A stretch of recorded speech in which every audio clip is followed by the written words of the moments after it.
Iran के सर्वोच्च नेता रहे आयतुल्लाह अली खामनेई की पत्नी के जिंदा होने की खबर। ईरानी मीडिया ने खामनेई की पत्नी के जिंदा होने का दावा किया। इजरायली सेना ने ईरान पर हमले का नया वीडियो जारी किया। वीडियो में ईरान के सैन्य ठिकानों को नष्ट करते हुए दिखाई दिए इजरायली जहाज। ईरान से युद्ध के बीच अमेरिकी खुफिया रिपोर्ट का दावा। हफ्तों तक चले हमलों के बावजूद ईरान का नेतृत्व गिरने के खतरे में नहीं। खामनेई की मौत के बाद आईआरजीसी और अंतरिम नेतृत्व ने ईरानी जनता पर अपना नियंत्रण रखा बरकरार। ईरान के स्कूल पर हमले को लेकर 46 डेमोक्रेट सीनेटर्स ने अमेरिकी रक्षा मंत्री को लिखा खत। डेमोक्रेट सीनेटरों ने उठाई जांच की मांग। ईरान को शायद ड्रोन से हमलों के लिए ड्रोन टेक्सास सिखा रहा है रूस। यूक्रेन युद्ध के अनुभव से ईरान को एडवांस टारगेटिंग के तरीके सिखा रहा है रूस। जंग के चलते तेल के दाम बढ़ने से रूस को हो रही बम्पर मुनाफे की तस्वीर सामने आई। रूस ने 2 हफ्ते में तेल से करीब $7 अरब की कमाई की। रमजान में अल-अक्सा मस्जिद बंद करने पर इजरायल पर भड़के यूएई। मिस्र समेत 8 मुस्लिम देश मस्जिद बंद करने को बताया अंतर्राष्ट्रीय कानून का उल्लंघन। जंग के बीच ईरान को मिला रूस का साथ। रूस ने कहा ईरान को आत्मरक्षा का अधिकार, नागरिकों पर हमला स्वीकार्य नहीं। रूस की अमेरिका इजरायल से बातचीत का समाधान निकालने की अपील। जंग के बीच ईरान के 250 से ज्यादा ड्रोन और सैकड़ों लॉन्चर तबाह करने का इजरायल का दावा। ईरान के यूएवी नेटवर्क पर हमले तेज किए गए और भी जारी है। इजरायल के कई कमांडर्स और ऑपरेटर्स को भी मार गिराने का दावा। ईरान के सुप्रीम लीडर बनने के बाद मुज्तबा खामनेई ने देश के नाम पहले संबोधन में अमेरिका को धमकी दी। मुज्तबा बोले खाड़ी देशों में अमेरिकी बेस पर हमला जारी रखेंगे। देश के नाम संदेश में मुज्तबा खामनेई ने ईरानी बच्चों की मौत का बदला लेने की बात कही। मुज्तबा बोले शहीदों के खून का बदला लेकर रहेंगे। मुज्तबा ने खाड़ी देशों से अमेरिकी बेस हटाने की अपील की। विदेश मंत्री एस जयशंकर ने इंडोनेशिया के विदेश मंत्री से फोन पर बात की। दोनों नेताओं ने मिडल ईस्ट में जारी तनाव पर बातचीत की। इजरायल का लेबनान पर बड़ा हवाई हमला। हमलों के बाद लेबनान के दाहिए इलाके में हुई भारी तबाही। इजरायल का तेहरान में परमाणु प्लांट का बड़ा हमला। आईडीएफ का दावा तेहरान के तालेगन प्लांट पर चल रहा था परमाणु बम बनाने का काम। ईरान से जंग के बीच ट्रंप का बड़ा बयान। ट्रंप बोले ईरान को कभी परमाणु हथियार नहीं बनाने देंगे। ईरान को परमाणु हथियार देकर दुनिया को बर्बाद नहीं होने देंगे। मिडल ईस्ट में जंग के बीच तेल संकट को लेकर ट्रंप का बयान। ट्रंप ने एक्स पर पोस्ट कर कहा अमेरिका तेल का सबसे बड़ा उत्पादक देश। तेल के दाम बढ़ने से अमेरिका को हो रहा फायदा। ईरान ने पर्शियन गल्फ में अमेरिकी तेल टैंकर पर किया हमला। ईरानी नौसेना ने अमेरिकी जहाज सेफ सिया को बनाया निशाना। ट्रंप ने ईरान की फुटबॉल टीम को अमेरिका आने पर जान का खतरा बताया। बोले फीफा वर्ल्ड कप में आने का स्वागत, लेकिन सुरक्षा की गारंटी नहीं। गैस और तेल के मुद्दे पर लोकसभा में पेट्रोलियम मंत्री हरदीप पुरी का बयान। हरदीप पुरी बोले भारत में कच्चे तेल और गैस पर कोई संकट नहीं। लोगों से गैस सिलेंडर को लेकर पैनिक नहीं होने की अपील की। ईरान से जंग के बीच इजरायल के रेलवे सिस्टम पर साइबर अटैक किए जाने का दावा। इजरायली मीडिया के मुताबिक साइबर अटैक की वजह से इजरायल के रेलवे सिस्टम ने काम करना बंद किया। इजरायल ने अगली सूचना तक सभी स्टेशन को असुरक्षित घोषित किया। इजरायल और अमेरिका की सेना ने मिलकर ईरान की आईआरजीसी सेना और ईरान पुलिस के ठिकानों पर हमले किए। हमलों में आईआरजीसी और पुलिस के दर्जनों ठिकाने तबाह। इजरायल ने लेबनान के बैरूत में एक बिल्डिंग पर किया भीषण हमला। हमले में कई बिल्डिंग हुई धराशायी। ईरान के एनएसए अली लारिजानी का ट्रंप के बयान पर पलटवार। लारिजानी बोले युद्ध शुरू करना आसान, लेकिन इससे कुछ ट्वीट से खत्म नहीं किया जा सकता। ट्रंप को लारिजानी बोले गलतियों की कीमत चुकानी होगी। इजरायल ने ईरान के वरिष्ठ कमांडर अली मुस्लिम तबाजा को मारने का दावा किया। ईरानी इमाम हुसैन डिवीजन का कमांडर था अली तब्जा। ईरान ने कुवैत के एयरपोर्ट पर ड्रोन से हमला किया। हमले में एयरपोर्ट के कुछ हिस्से को हुआ भारी नुकसान।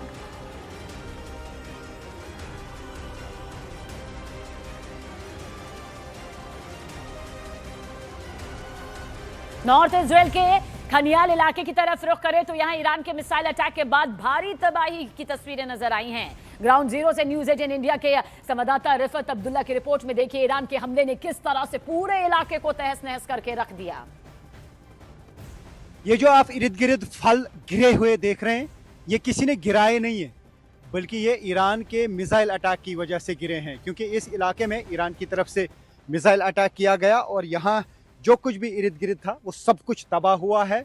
और ये आप देख सकते हैं शिद्दत कितनी रहती है मिसाइल की, क्योंकि ईरान की तरफ से लगातार जो है वो मिसाइल अटैक किए जा रहे हैं कि पेड़ भी उखड़ जाते हैं, पेड़ की टहनियाँ टूट जाती हैं और जो फल होते हैं वो भी गिर जाते हैं। ये आप देख सकते हैं, मैं उसी स्पॉट पे हूँ जहाँ पर ईरान की तरफ से किया गया मिसाइल अटैक यहाँ पे लगा, यानी मिसाइल जो है वो इस स्पॉट पे गिरा।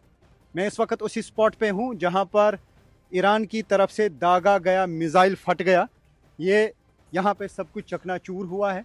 ये देखिए इर्द गिर्द का हाल, यहाँ आग भी लगी थी, ये देखिए, क्योंकि यहाँ पर ही मिसाइल गिरा था।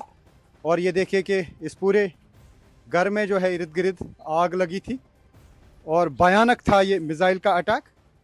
और यहाँ पे काफ़ी नुकसान हुआ है। मैं कोशिश करूँगा यहाँ आपको दिखाने की कि क्या हाल हुआ है इधर। तो जब इस इलाके में मिसाइल गिरा तो यहाँ पे आग लगी और आप देख सकते हैं यहाँ हर तरफ से जली हुई चीज़ें देख सकते हैं आप। यहाँ पे भयानक आग लगी थी, ये आप देख सकते हैं इस चीज़ का क्या हाल है। तो यहाँ पर बहुत ज़्यादा तबाही हुई है ईरान के मिसाइल अटैक से। बार बार ईरान की तरफ से मिसाइल अटैक्स किए जा रहे हैं। और देखिए यूएस और इजराइल पर ईरान का ताजा हमला सामने आया है। ईरान ने ऑपरेशन 2 प्रॉमिस 4 के तहत मिसाइलें दागी हैं। ईरानी ड्रोन ने भी यूएस बेस को निशाना बनाया। हमले में यूएस इजराइल को बड़े नुकसान का दावा यहां पर किया गया है। ईरान के नए सुप्रीम लीडर मुस्तफा खामनेई साफ कह चुके हैं कि कीमत यहां पर अमेरिका इजराइल को चुकानी होगी। सीधे तौर पर मुस्तफा खामनेई ने कहा है कि हमले और भी ज्यादा खतरनाक यहां पर किए जाएंगे। वहीं ईरानी सेना का देखिए किस तरह से यह हमला सामने आया। यूएस इजराइल को बड़े नुकसान का दावा भी इसके साथ किया गया है। ये ईरान का वो करारा पलटवार है जो इस वक्त युद्ध क्षेत्र से निकलकर सामने आ रहा है। ईरान जानता है कि वो इस वक्त बड़े नुकसान को झेल रहा है, तबाही को झेल रहा है, लेकिन वो कोई भी कीमत इसकी चुकाने को तैयार है। यही वजह है कि उसकी तरफ से खतरनाक हमले।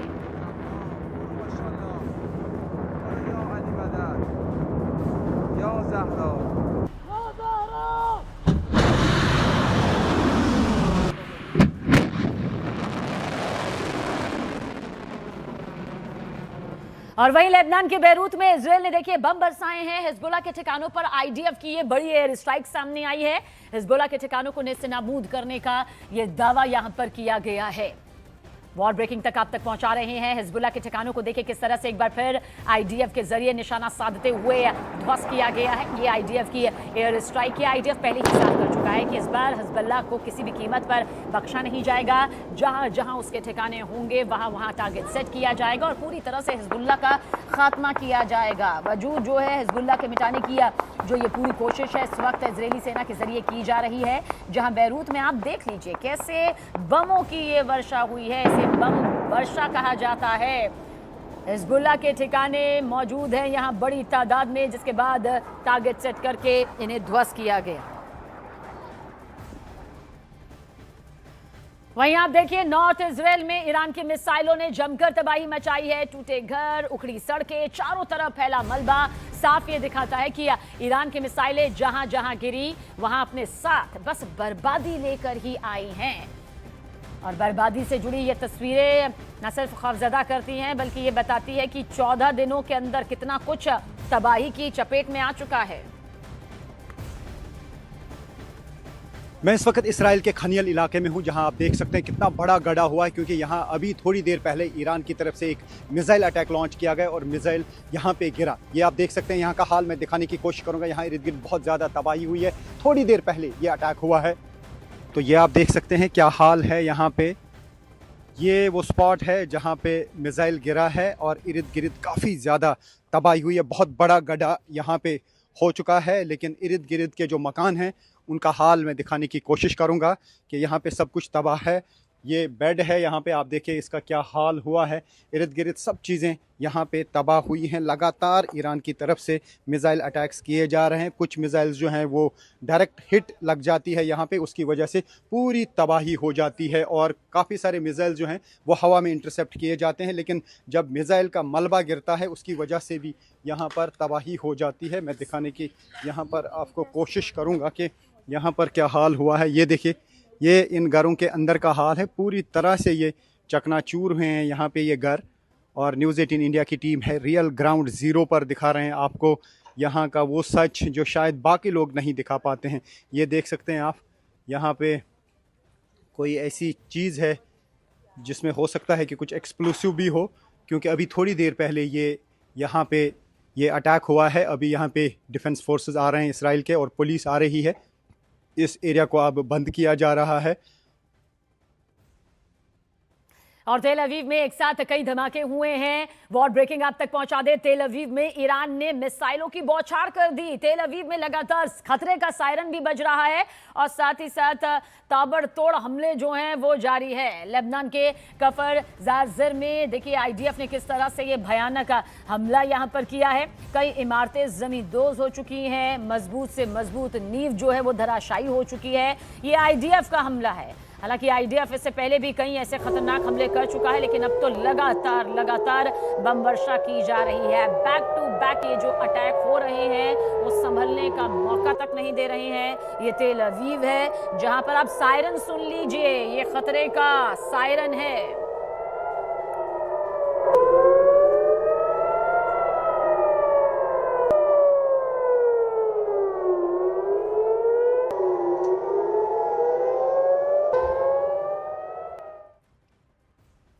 और लेबनान में इजरायल के ताबड़तोड़ हमले जारी है। लेबनान के कफर जाजिर में आईडीएफ ने मिसाइलें दागी हैं। कफर जाजिर इलाके में कई इमारतें देखिए जमींदोज तक हो गई है और साथ ही लोगों के जख्मी होने का भी दावा किया गया है। वॉर ब्रेकिंग आप तक पहुंचा रहे हैं जहां पर आईडीएफ की तरफ से किस तरह से ये मिसाइलें दागी गई हैं वो तस्वीर भी इस वक्त आपके सामने मौजूद है।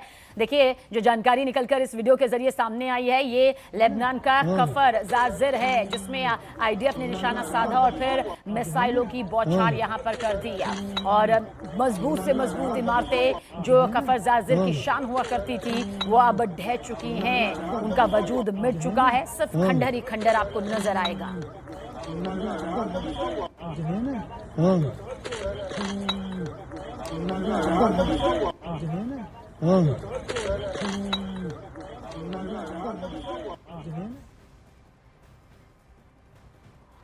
और वहीं उत्तरी इजरायल में हुए भीषण हमले के बाद सब कुछ तहस नहस हो गया है। ग्राउंड जीरो से देखिए न्यूज़ 18 इंडिया के संवाददाता रिफत अब्दुल्ला की एक्सक्लूसिव रिपोर्ट। फकत इसराइल के हनियल इलाके में हूं और यहाँ पे ईरान की तरफ से जो मिसाइल अटैक किया गया है, यहाँ पे सीधे मिसाइल गिरा है और तबाही मचाई है मिसाइल अटैक ने इर्द गिर्द। और यहाँ से मैं आपको दिखाने की कोशिश करूँगा। न्यूज़ 18 इंडिया पहुँची है वहाँ पर जहाँ पर आज 13वें दिन जो है अटैक किया गया हूँ। यहाँ थोड़ी देर पहले जो है मिसाइल अटैक हुआ है और आप देख सकते हैं यहाँ पे इसराइली फोर्सेस हैं और बाकी जो हैं यहाँ पे वॉलंटियर्स इर्द गिर्द हैं और यहाँ पर काफ़ी सारी बिल्डिंग्स को डैमेज हुआ है। ये खनियल एरिया है और ये इसराइल में पड़ता है, टेल अवीव से काफ़ी दूर इलाका है। तो ये आप देख सकते हैं ये गाड़ियों का हाल है। यहाँ पे ज़ोरदार यहाँ पे धमाका हुआ और ये वो जगह है जहाँ पे असल में मिसाइल गिरा है। ये आप पिक्चर्स में देख सकते हैं साफ क्या तबाही हुई है। यही वो जगह है जहाँ पे मिसाइल गिरा है ईरान का और इर्द गिर्द बहुत ज़्यादा तबाही हुई है। ये देख सकते हैं आप, पुरखच्चे उड़ गए हैं घरों के और यहाँ पे इर्द गिर्द जितने भी मकान हैं वो तबाह हो चुके हैं, गाड़ियाँ तबाह हो चुकी हैं। और अब यहाँ पे वॉलंटियर्स पहुँचे हैं, इसराइली डिफेंस फोर्सेस के लोग पहुँचे हैं, पुलिस पहुँची है और ये आप अंदाज़ा लगा सकते हैं कि कितनी तबाही इर्द गिर्द हुई है। लगातार ईरान की तरफ से बैलिस्टिक मिसाइल दागे जा रहे हैं इसराइल पर और यहाँ पे इर्द गिर्द काफ़ी डैमेज हुआ है। न्यूज़ 18 इंडिया की टीम है रियल ग्राउंड ज़ीरो पर और अभी यहाँ पे जो टीमें आ रही हैं देख रही हैं कितना डैमेज है। लेकिन ये वो जगह है, आप देख सकते हैं कि यहाँ पे क्या हाल हुआ। यही वो स्पॉट है जहाँ पे मिसाइल गिरा है। और देखिए युद्ध के बीच उत्तरी इजरायल में तबाही का दावा है। ईरान ने हमले में तबाही मचाने का यह दावा किया है। इजरायल के रिहायशी इलाके में मिसाइल हमला हुआ है और 30 से ज्यादा इजरायली लोगों के जख्मी होने की भी खबर इस हमले में है। वॉर ब्रेकिंग के जरिए आप तक पहुंचा रहे हैं किस तरह से ईरान ने हमले में तबाही मचाने का ये बड़ा दावा किया है। ईरान की धरती खुद इस वक्त थर्रा रही है। ईरान के कई ऐसे बड़े बड़े इलाके हैं जो कि पूरी तरह से मंजर में तब्दील हो चुके हैं, तबाही के मंजर में यहाँ तस्वीरों के साथ सामने आ रहे हैं। लेकिन खुद इजरायल की ये धरती है जहाँ पर ईरान की तरफ से, ईरानी सेना की तरफ से घातक हमले किए जा रहे हैं। ईरान का पलटवार है जिसका जवाब उसने साफ तौर पर कह दिया है कि जब तक वो अपने शहीदों का बदला नहीं ले लेता है, बच्चों की मौत का बदला नहीं ले लेता है, तब तक वो रुकेगा नहीं। और देखिए, ईरान में जंग की वजह से पश्चिम एशिया के देशों में भारतीय नागरिक फंस गए हैं। दुबई में ऐसे ही कुछ भारतीयों से बात की न्यूज 18 इंडिया की संवाददाता अरुणिमा ने। इन लोगों ने बताया कि वहां रहना दिन ब दिन उनके लिए मुश्किल होता जा रहा है। एक तरफ उड़ानें मिल नहीं रही, दूसरी तरफ जो फ्लाइट्स मौजूद हैं उनका किराया बहुत ही ज्यादा है। ये कमरा जो आप देख रहे हैं, कुछ वक्त पहले तक ये जो गद्दे खाली हैं, इनमें परिवार के परिवार भरे हुए थे। अब बहुत सारे लोग घर वापस लौट चुके हैं, भारतीय मूल के लोग हैं जिनको यहाँ एक परिवार ने आश्रय दिया था। बट कुछ लोग हैं जो अभी भी फंसे हुए हैं। ये लोग हैं जिन्होंने अपनी फ्लाइट्स बुक कराई और उनकी फ्लाइट्स कैंसिल हो गई और वो समझ नहीं पा रहे हैं कि आखिर वापस जाएंगे कैसे। आप अपनी कहानी बताइए, कहाँ से हैं, भारत से, क्यों नहीं वापस जा पा रहे हैं?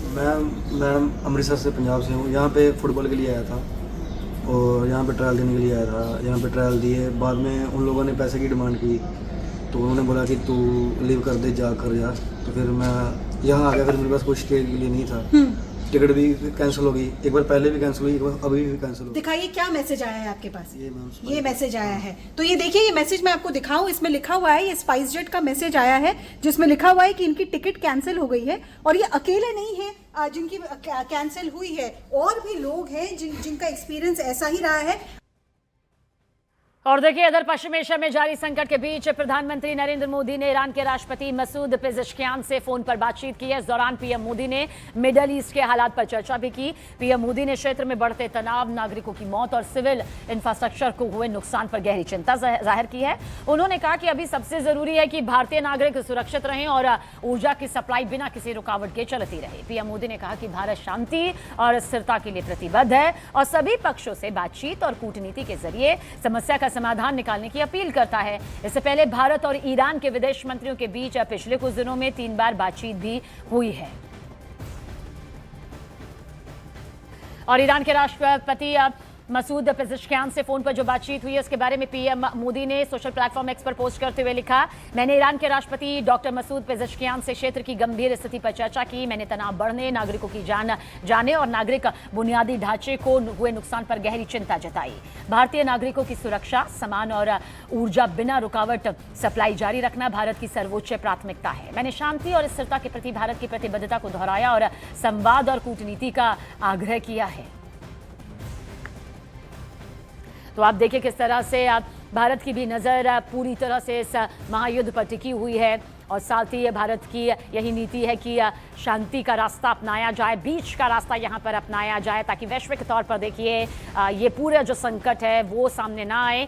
लेकिन इस बीच पीएम मोदी ने ईरान के राष्ट्रपति से जो बातचीत की है उसमें भारत शांति और बातचीत का पक्षधर है, ये भी यहाँ पर भारत की तरफ से कहा गया और साथ ही कहा है कि जो प्राथमिकता है वो भारतीयों की सुरक्षा है। ऊर्जा की सप्लाई किसी भी कीमत पर नहीं रुकनी चाहिए। साथ ही बातचीत और कूटनीति के जरिए समाधान यहाँ पर इस महायुद्ध का निकाला जाना चाहिए।